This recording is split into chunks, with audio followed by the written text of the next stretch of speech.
What is up, YouTube? BW368 coming at you with another deck profile for Magical Musketeers. It has been quite a bit since I've done a deck profile, and I am very sorry about that. It's just been a little hectic in my daily life lately, but things are starting to calm down. And obviously today I'm going to be coming at you with Magical Muskets. This build is going to be a little bit different from my previous builds because I'll be formulating this deck profile to the Master Rule 5 that we'll be coming up with in the month of April. That's going to be coming around, so, Link monsters are supposedly dead and everything else. For this deck, now you still need to have a few Link monsters. It's the main boss monster, obviously, is obviously a Musketeer. But, let's just get right into it, and I'll show you all the different changes I've made. So, obviously, you're going to be starting off your deck profile with the 3 Caspar. For those of you who don't know, I'm going to assume most of you do know what these do. Just a brief overview of the deck. Basically, this deck, what I love about this deck is that you can activate spells and traps from your hand on either player's turn. So basically, I do not need to control anything on my field in order to, lose advantage, because my opponent won't be able to Twin Twister, Galaxy Cyclone, anything that I have, because I'm able to play everything from my hand, even on my opponent's turn. So traps I can activate on my opponent's turn and whatnot. That's basically all the stipulations of all the Magical Muskets, is that you're able to do this. If you activate something in the column that this card is in, they also each get a special effect from that. So for Caspar is basically the searcher of the deck. You get to add a Magical Musket, I believe, card. Yeah, so card. So monsters, spells, traps, you get to add a Magical Musket card from your deck to your hand when a card is activated in its column. And that's for either side. So if you like the main way you want to be doing this is, let's say your opponent has a card on their side, you want to line this up in that column as well. So hopefully, whether they activate their card or you get to activate your card, you're going to get some kind of plus off of whatever happens in that column. Next, we go into triple Starfire.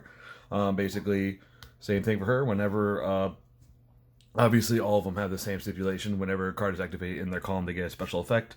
For her, basically, she gets to special summon a Magical Musket monster from your deck. So definitely need to run 3 of her. A lot of people do run 3 of Kid. I only run 2 because there are situations where that draw does come in handy, but there are quite a few times where I've seen it can be kind of meh. So having them down at 2 seems completely fine and logical. Then I run, for my build, 2 Calamity. The only reason that I run Calamity is because in late game, she can be very good. She's an easy level 4, so you can easily go into any kind of Exceeds play. Again, Master Rule 5, you might as well bump her up a little bit. But also, I do run, sorry, a little bit mess up there. But I do run 1 card, I do run a Foolish Burial. That's the only reason I'm running 2 of her, is because, again, think of it this way, has how the chain would activate. Summon Calamity, activate Foolish Burial, dump Starfire to the grave. Once that resolves, Calamity would then activate. You can then special summon the Starfire from your graveyard. Instant level 2, activate another spell card behind the Starfire, get to special summon a Caspar from your deck. It just basically snowballs from there for the amount of plays that you could do with her. So definitely late game or even early game, she is a very good contender. I would definitely say, definitely not 3, but at least 2. 1 is the main thing everybody runs, but again, for Master Rule 5, I would definitely say that does need to go bumped up to 2. Then obviously you have 2 Doc. For him, basically, his effect is that he can add a Magical Musket card from your graveyard whenever a card is activated in his column that's a different name. So the basic loop that people would do with him is obviously, if you have Desperado, you activate Desperado, destroy a card on their field, Doc activates, you get to add back Cross Domination if that's in your graveyard, and just basically continue the loop from there. So definitely at least have 2 of him. 1 Wild Heart, again, he's a late game card. He's also a 17 beater, one of the biggest attack point monsters in the deck, unfortunately. But at least one when a card is activated in its column, you basically get to target 3 cards in your grave, shuffle them into deck, and then draw 1. So definitely helps you recycle your graveyard. Hand traps, I'm running 2 Droll and Lock, 2 Ash. Originally I was running Ghost Ogre. Unfortunately, excuse me. Unfortunately, with spirals running around and whatnot, Droll and Lockbird is definitely a must run nowadays, along with Ash Blossom. You need to stop any of those plays from going off.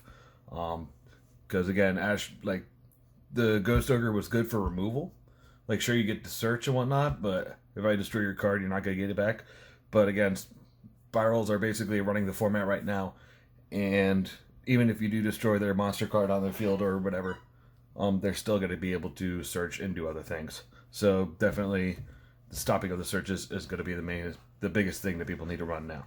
So definitely 2 Droll and Lock, 2 Ash Blossom. I would probably bump that up to 3, but right now, I'm going to be trying this build for this coming format. Now we go on into the spells. Obviously, you're going to be playing your Triple Cross Domination.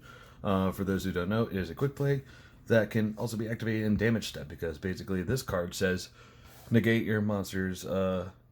Target 1 card on the field, negate its effects. 1 monster on the field, negate its effects, and its attack and defense becomes 0. So automatically, damage step, activate, negate, turn it to 0. They take damage from the battle, and you probably get a search as well. So definitely must run above 3. Obviously, a triple call by the grave. You definitely need to have your effects go off, and being Veilered, Ash Blossom, Droll and Locked definitely really hurts this deck. So you absolutely need to run 3 of this card. 2 Pot of Desires is a free activation, free spell activation that gets you another plus. Double Mind Control, because my build is basically ran around going second. It is a blind going second deck.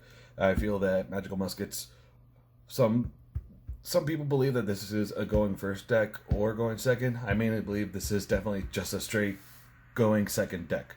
It gets much more advantage from Max when you go second and they have a field set up. And again, Mind Control their things, or Thousand Eyes restrict their monster, so you can make a Link Karibo and just keep going on with your plays from there. I feel like, again, Magical Muskets get more advantage from being a blind going second. Then obviously your Upstart and your Foolish, again, free activations all around. So basically, out of all those spells and traps I run, anything that is not requiring of a Magical Musket, that free activation is 3, 5, 7, 9, 10, 11 free cards to activate and whatnot. So that's the spell lineup.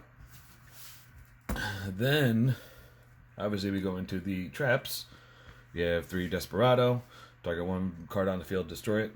1 face-up card on the field, destroy it. Again, free destruction is always nice. And again, it activates all of your Magical Muskets, because again, you can activate it from the hand. Biggest card of the thing, honestly, I would not be surprised if I see this getting hit on the ban list. But evenly matched. I mean, overall, it is a very balanced card, because again, you have to skip your battle phase, so you don't get to do any damage, and you basically remove all the cards. But the amount of advantage that you gain from evenly matched is a little bit ridiculous, because you can literally have your opponent go -5, set up an entire field if they have no way of negating this card at all from the very beginning. Either they're losing half the life points from Solemn Judgment, or again, everything's getting banished. So I wouldn't be surprised to see this get hit. If it doesn't, I wouldn't be surprised either, but I'm just saying it's a very good card. I would not be surprised. Then we have 2 Last Stand, negate any spell and trap card. Obviously a must run up of 2. And then, of course, you got your Fiendish Deal, prevents all your Magical Muskets from being destroyed. And if it's sent to the grave, you get to add a card. So that definitely is a must one of. Then we go into the extra deck. Obviously, you can't have the ability to swarm the field if Max goes off and your opponent controls a bunch of spells and traps. So Appaloosa is definitely a thing. For those of you that are at my locals, unfortunately, this is not the one I was supposed to get back. I unfortunately had to pick this up myself. So let's just say that that's going to be getting taken care of soon. 1 Nightmare Griffin, 1 Mech Knight, Avermax, and then 1 Boreal Sword. This is basically to negate any non-co-link monsters, and the other 2 are basically to try for OTK. 1 Phoenix, 1 Unicorn, 1 Abyss Dweller, 1 Link, Starving Venom, Relinquished. She's honestly not necessary anymore, so I do need to find a replacement for her, honestly. Because again, Link 2s are not going to be necessary anymore, especially if this is Master Rule 5, obviously. It's not going to be a thing that needs to happen. But 3 max, and the only thing I am waiting for, I believe actually I have, is a Cross Sheep, and Dugares is definitely going to be a big one, because again, with the play I was telling you about with Calamity, you can Calamity, Foolish, summon Starfire, activate another, special summon a cast bar, overlay into Dugares, detach 2 to draw 2. It's again can lead to a lot of advantage. So I would definitely say, if you can, definitely run 2 of those, or run 1 of those. Sorry.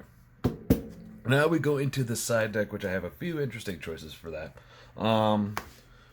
First up, I have triple sphere mode. I'm sure a lot of you would be wondering why you would have sphere mode over Nibiru.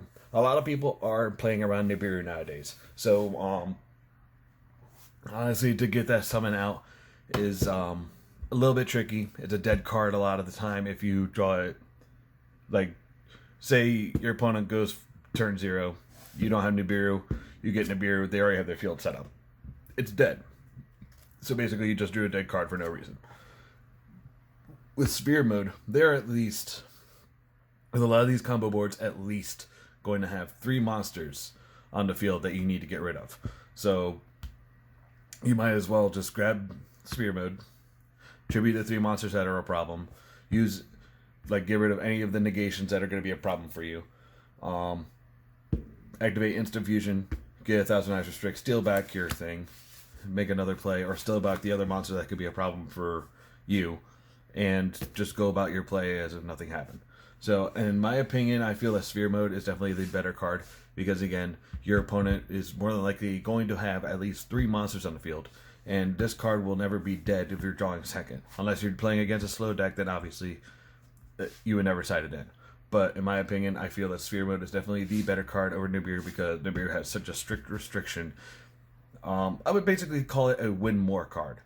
And whenever you have to play a win more card, those usually can be very iffy. It's like a 50-50 chance of being really good for a turn or just nothing happening. So I would definitely say out of the 2, sphere mode is definitely probably the better one, especially against spirals, especially against any decks that swarm the field. Obviously, again, against spirals, triple artifact Lancia. Very good card that you can just drop on them as soon as they start going for their combo.